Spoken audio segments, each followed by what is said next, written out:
Jai Gurudev, Jai Gurudev David. Jai Gurudev. So we have David Batson with us today, and he's from Ottawa, Canada, and he's associated with the Art of Living since 1986, and he became teacher in 1991, and since then he has done lot of seva in Art of Living. He has amazing experiences with Gurudev, and we are going to hear all of them today. Other than that, he also runs a company which is into stone restoration. So can you tell us a little bit about your professional background, David? Okay, professional background is based in sculpture, which I started out as an artist and a sculptor, and it specifically more in stone, but I did all contemporary art with many different mediums, and so I ended up doing a program that restores stone buildings from a British firm. And so I got into that, and of course, my sculpting was an asset, and I learned the whole aspect of restoring buildings, stone buildings. So at some point in time, Gurudev told me to move to Ottawa, Canada, because it's a center, capital city with lots of stonework and lots of opportunity. So I moved there, and shortly after set up our business and started to develop and grow the business. And yeah. And how did your journey with Art of Living started? It started when I happened to get convinced by somebody in 1985 to take yoga, and he took 2 hours to convince me to take yoga. And so I said, okay, I'll do it. So I did it, and I stuck with it for a year or so, and in his class, and so he, in 1986 in the summer, Gurudev had come to Halifax for the first time, and I think it was pretty much the first time in North America. So he came there and gave a course, and my yoga teacher told me, I went and saw this, teacher, and I took his course, and I said, why didn't you tell me about it? I was really taken back for the first time ever, and I just said, well, you should have told me. I would, for some reason, I had no idea, but I knew that I should have gone. I knew that I wanted to go, and so right after that, I started taking courses because he had left a teacher behind, and he was teaching courses, Art of Living courses. So that was my beginning, and that was in the summer of '86, and in the early part of '87, he came back to Halifax, and that's when I met him. And it was during that time I first walked into the room when he was sitting in the room, and I was pretty much paralyzed by his presence. I don't know what to say, but it's like I had known him before, for sure. And his presence was just kind of mesmerizing and for me paralyzing, because I had a lot of inner strife and unsettlement, and he was so calm and peace and settled that it had that effect on me. But I knew it was a special meeting and a special time, and I had no idea I'd still be involved after all this time. So it went from there. Yeah. So what is your next experience with Gurudev? After meeting him for the first time, he went back. Well, did you speak to him when you met him for the first time? We didn't have to speak. It was like I know at one point when I get up off, when we were all sitting in the room, there was probably 12 or 15 people, and finally I get up to, he asked us, go and have food, and I get up and he just did this to me, and I was like this to him, and there was no words. There was no words. Wow. So that was our first meeting. But I have to say, even before that, when I was a kid, I remember going into, I was like 8 years old, and we lived in the country. I spent lots of time in the country and in the fields and just alone, and just absorbed in nature. And I remember thinking, and I was like, we used to get dragged off to Sunday school as kids, and it wasn't a great thing because you had to get dressed up and everything, and it wasn't. But I remember thinking, why isn't there a master today like the master that they were telling us about in Jesus? And I was like, it was like, why? How come it's 2,000 years? Why does it have to be like all that time ago? And there was an intense longing that struck me, and it took me. I was as a child, 8 years old, standing in the field, looking at the horizon, and just longing for a master today. And then I just felt myself going into this very deep abyss. It's almost like I felt like I was dropping into a well, a pit, 40, 50 feet. And I felt my feet landing on like a hard surface, like a cool stone surface. And I was just in this thing. It was almost like a dream. And as I was standing in this field, and a voice came to me and said, "You'll be okay. You just need some time. You'll be okay. You just need some time."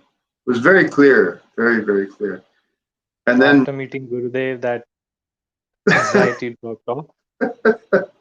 and then I just came out of it, and I felt so beautiful. I felt so like amazing. And I just wanted to finish that story. So there's definitely that connection for me. It was definitely a direct connection. About 8 or 9 years later, I had the same experience again. Here I was longing again, and again, the same thing happened. I went to this deep abyss, and the same experience, except for one difference. The voice came and said,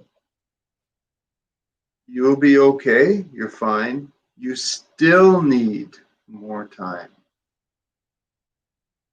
So that was the difference. It was a continuation of that initial experience. But the difference was, he said, "You still need more time." Mm. So, and then I come out of that and I was like fulfilled, it was amazing.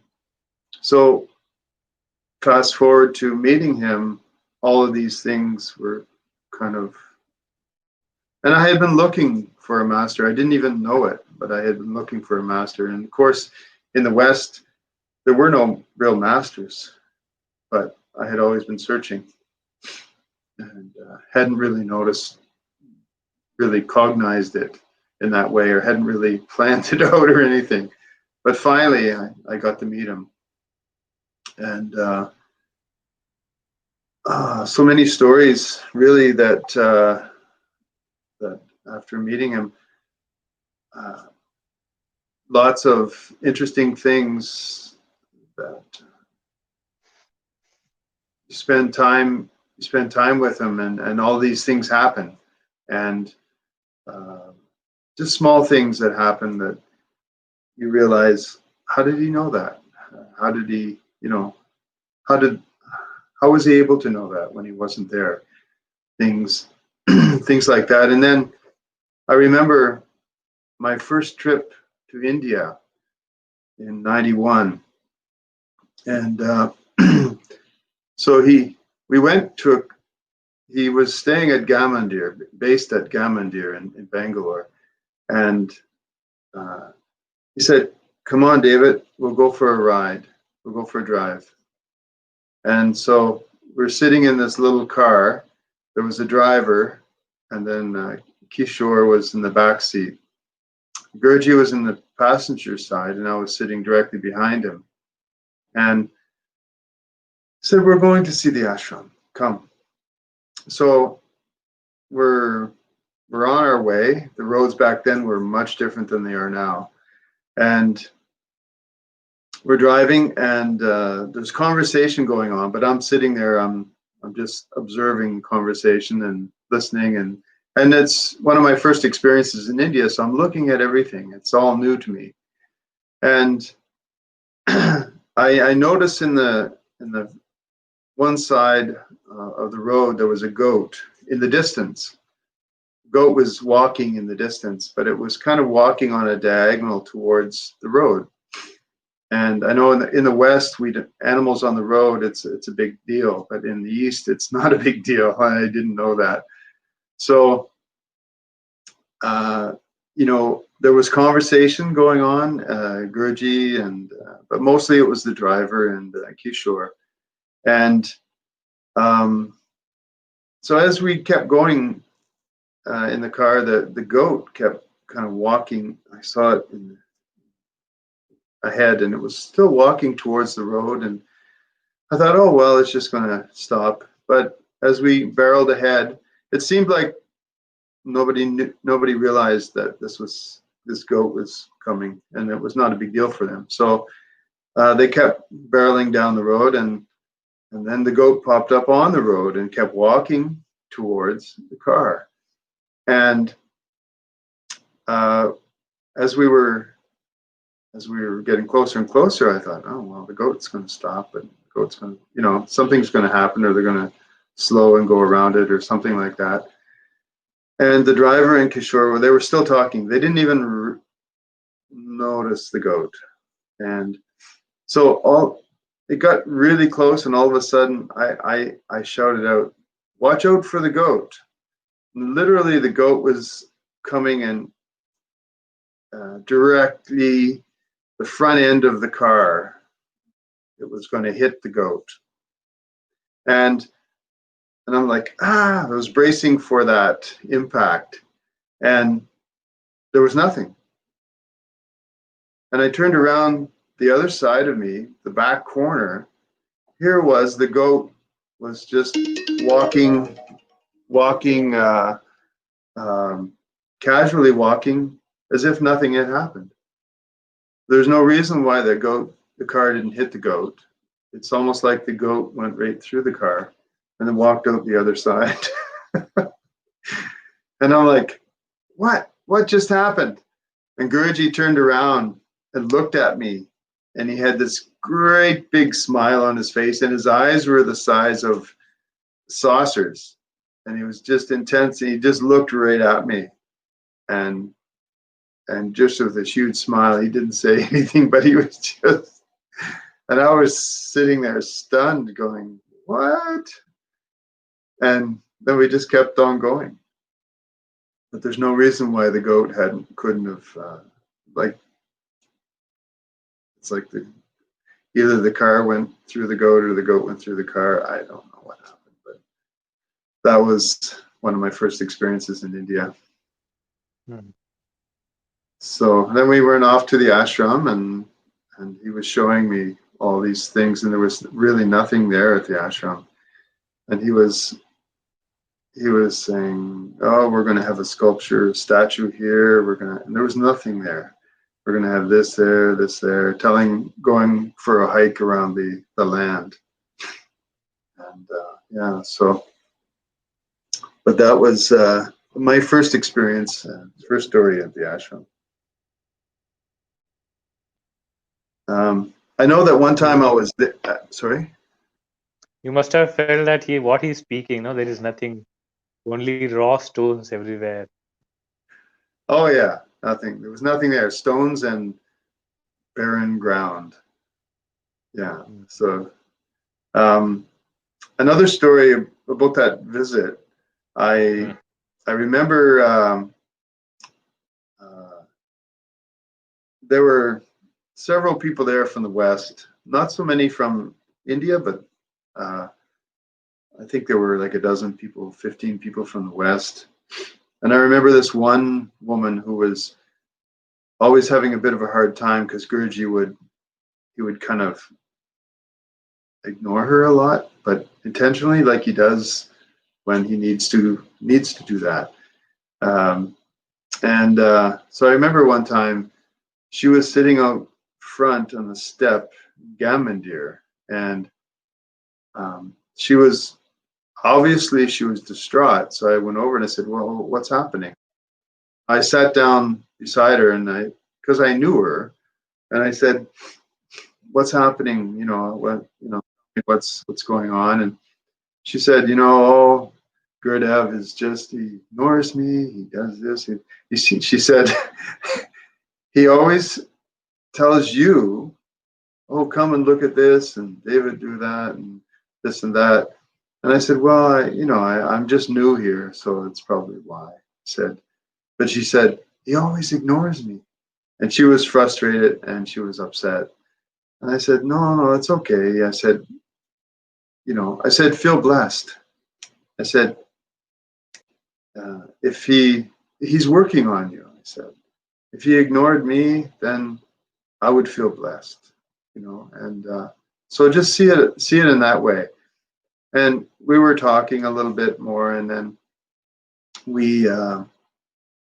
I just happened to lean back like this and look up to the sky. And then at that moment, I saw Gurudev.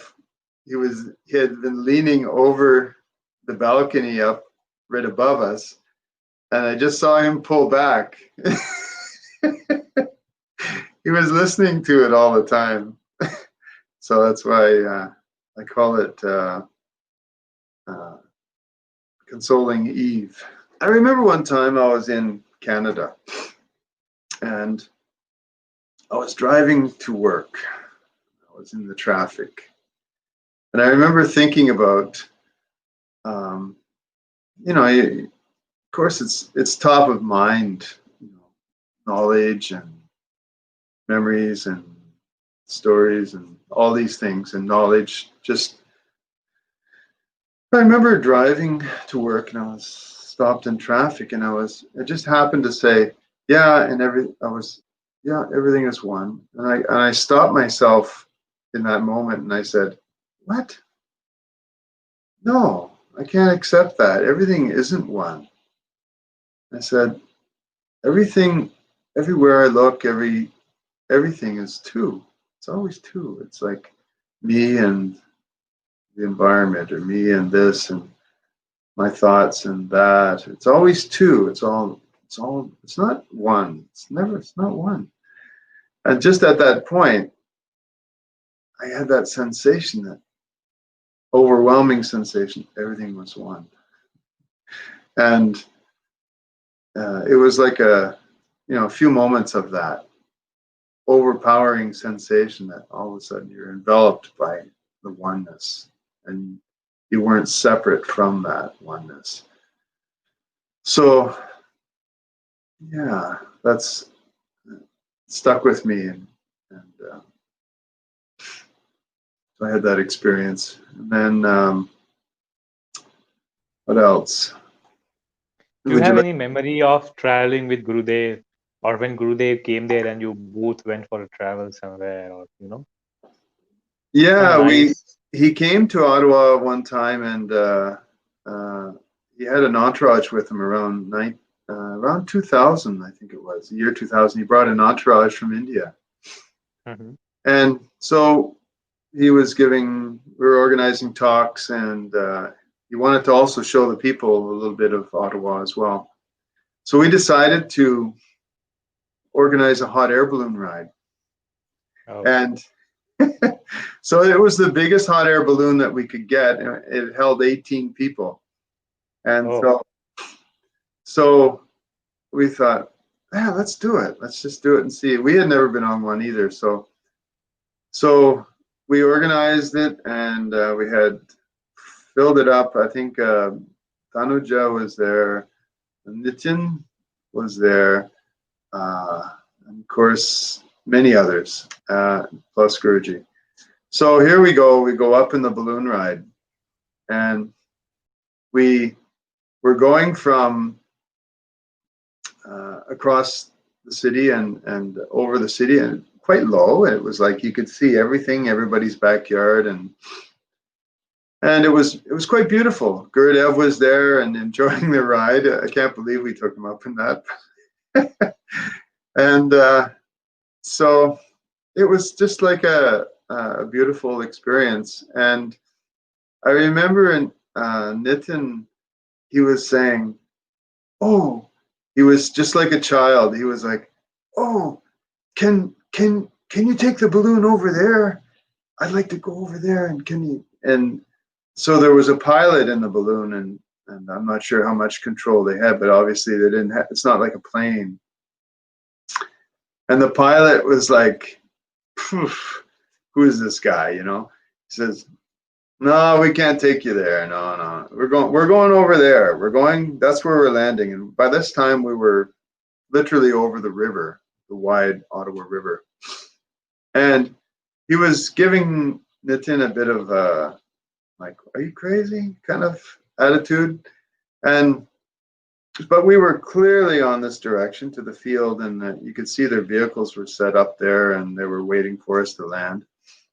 And all of a sudden, the air balloon started going in the other direction.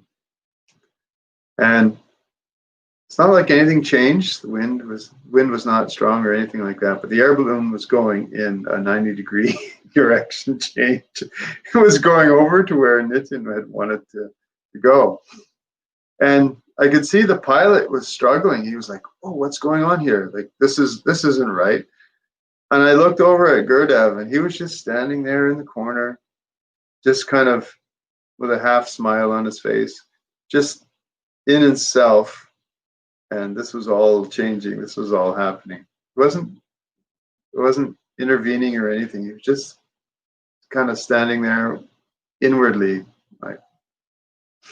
And so the pilot was struggling, and he got on the radio and he said, "Oh, looks like we're going to land over in this other field." He said, "Everybody pack up and get your things in vehicles over to this other direction." So you could see them starting to get mobilized, and then so the pilot is quite a little bit nervous about this whole thing because it was totally shocking for him.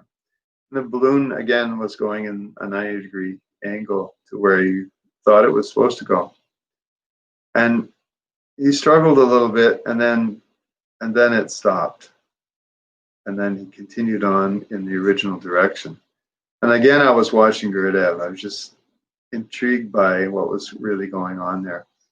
And so Nitin almost got his direction, but then after a few minutes, he went back, and they went to the original direction. So I just noticed that, and I thought that was interesting. Good. Any other memory from that trip with Gurudev? Oh, lots of memories. Nothing that sticks out other than the obvious things that happen all the time. But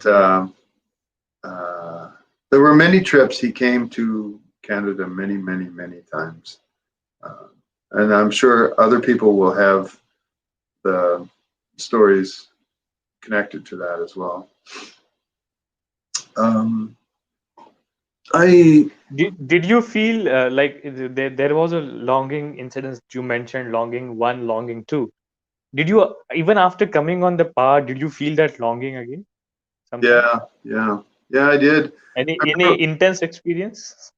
I remember one time he was at the ashram, and the ashram visits were sometimes he would come 3 times a year, at least twice a year, and rarely once a year, but now it's more like once a year now. But I remember one time I was I don't know what the surroundings were, but I remember going to bed and couldn't really get to sleep. But there was this, I was overwhelmed by longing, an intense longing that went on all night. Like, I don't think I got half an hour's sleep for the whole night, but it was a really intense longing. And I get up and I thought, oh, what am I going to do? I have to go and go to the coutier, and I had no sleep. What am I going to do? I'm going to be a wreck. But I had never experienced that longing so intensely for so long, but it was beautiful at the same time. So I was like, oh, okay, this is it. This is, you know. And so I remember we were in the coutier, and I was up. There were a few of us upstairs, and I think he was planning to go somewhere, but I'm not sure. Maybe it was meditation. And he said, David, come, you want to talk to me? So he said, come, close the door. So I went in, and he was doing something, and he said, tell me. And I couldn't say anything. It was like it's like I was, I just couldn't utter a word. But I couldn't control the tears. I was just completely sobbing, and I couldn't even speak. I was so sobbing. And he said, tell me what's happening. And the more I tried, the more I cried. And it's just like a complete release, but I had been overwhelmed by the connection of I felt such a deep connection, and that when you open your eyes and you see around you, that it's the same connection, not the same connection that we have inwardly. You recognize that outwardly in nature, in the world, in people. And I tried to tell him, I said, I see myself everywhere. Like, I see myself, not only did I connect inside, but I recognize that connection in everything. And I just couldn't stop crying. It was such an overwhelming experience. So the longing turned into that experience. And when I told him that I see myself everywhere, he just got up and smiled and just got up and walked away. And but that was my experience. That was my experience. So, and then also another experience I had was when I had a detached retina after that, and I had to go into surgery to have it reattached, and I wasn't sure what the outcome was going to be, but I had just before I went into surgery, I texted Gurudev and I said, I'm going into surgery for the eye, and just need your blessing. Just wanted to let you know. So I go into the eye surgery, and it was kind of surreal anyway, but and I couldn't see very well, but they wheel me into the operating room, and as things start, my experience is like the whole room is like a crystal atmosphere. It's like after a Rudra Puja, when you feel the like the atmosphere is like a crystalline kind of purity. And throughout the whole ordeal of the surgery and everything, which I was kind of semi-aware, that was the experience. It was just such an amazing atmosphere and crystalline kind of puja atmosphere. And I know the eye surgeon, he said that he was amazed. He was kind of something about it captured him as well. And I remember him looking at the eye healing afterwards, and he said it's beautiful. He said everything held really nicely. Everything was really, really good. And it's almost like perfect vision again. He said that never happens. He said it's always a diminished vision of some sort by percentage. So, and he kept, every time I could go in to see him, he'd be admiring his work. He didn't realize it might not have been his work. So, yeah, that's some of my experiences. What is Gurudev for you, David? What is he for me? He's divine. What is it? I don't know. He's divine, and the faith. He's like he's showing us. He's taking us. He's helping us, but it's all showing us love, grace. What is he to me? He is the divine, and there's nothing. I haven't experienced anything equal. I get to experience him every day when I look around, and whether I meditate or I look around, I see him everywhere. He is just everywhere, and always available. Just go deep in prayer and he's there. So it's all of those things. Wow. Yeah. So many teachers and volunteers are watching this, and they will watch after a few years also. From your experience, what learning you would like to share with all of them? Well, he keeps talking. Gurudev keeps speaking, and he keeps speaking the same thing. He keeps repeating the same thing. Obviously, as you grow, you hear it differently, but he's essentially saying the same thing. Get in touch with yourself, and he keeps giving us the tools to do that. But I hope people take it to heart and actually dive into those experiences, dive into the sadhanas and the techniques, and just go to the bottom. Don't stop. Go to the very depth.